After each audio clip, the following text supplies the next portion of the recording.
Assalamualaikum warahmatullahi wabarakatuh. Selamat siang teman-teman. Perkenalkan, saya Sony Pangke atau lengkapnya Presiden Nelson Pangke, selaku Ketua Bawaslu Jakarta Pusat.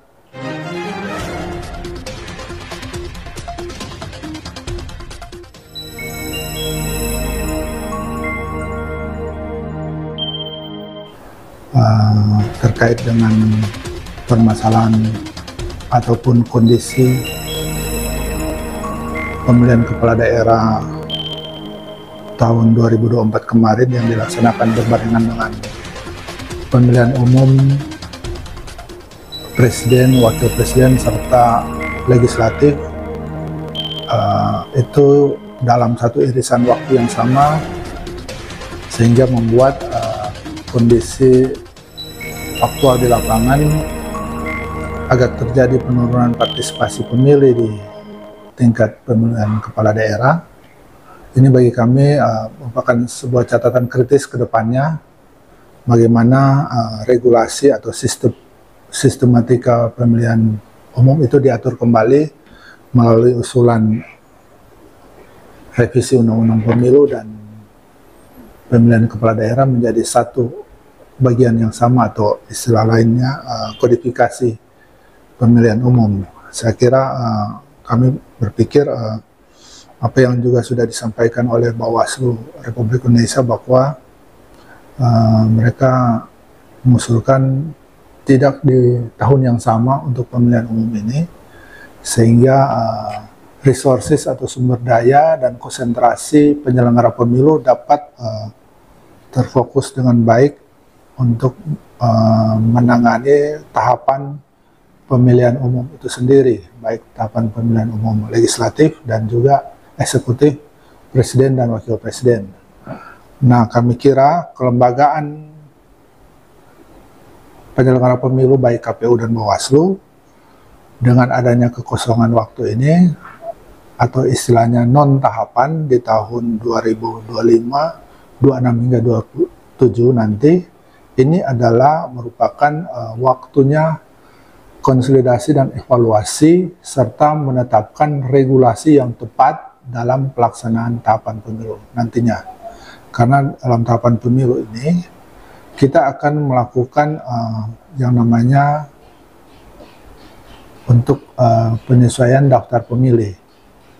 Jadi data pemilih itu akan ada lagi istilahnya di ada pemutahiran data ya, tersebut sesuai dengan ketentuan umur 17 tahun bagi pemilih, dan juga dibuka kesempatan kembali untuk pendaftaran partai politik untuk mengikuti pemilihan umum tahun 2029. Nah, saya kira dengan adanya keputusan MK juga membuka kesempatan kepada partai politik untuk dapat mencalonkan calon presiden dan wakil presiden. Saya kira ini menjadi diskursus yang sangat penting bagi penyelenggara pemilu maupun masyarakat,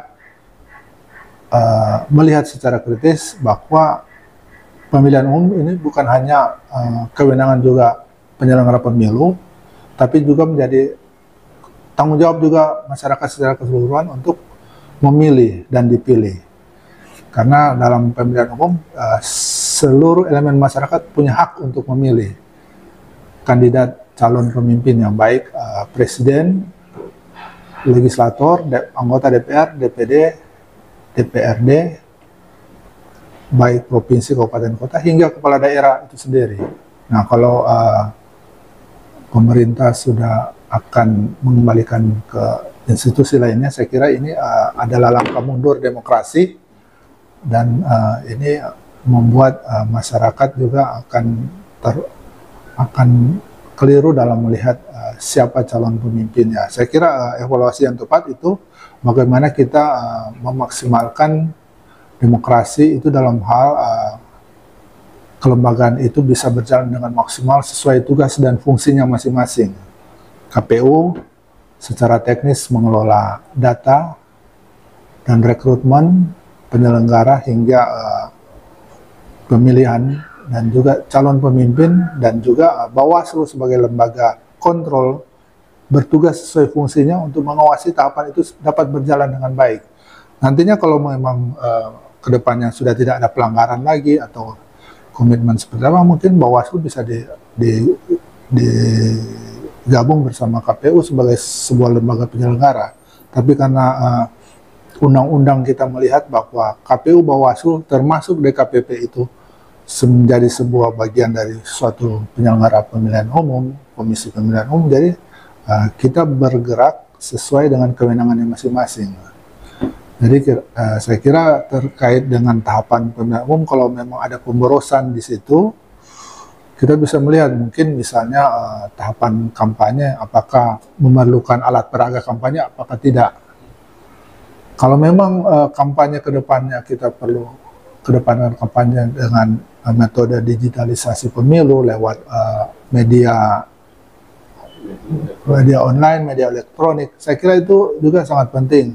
Pembelajaran lewat kampanye edukatif, lewat kampus-kampus, debat pemilihan atau calon atau kandidat lewat metode diskusi dan debat, saya kira itu justru sangat menarik ke depannya untuk memperkuat kualitas pemimpin yang akan dipilih nantinya, baik dia calon presiden, calon kepala daerah maupun calon legislatif itu sendiri, baik di tingkat RI, DPR, provinsi maupun kabupaten kota. Saya kira kalau kita memilih juga calon pemimpin yang kapasitasnya tidak mumpuni, saya kira nanti masyarakat akan terjebak nanti hanya dengan politik uang.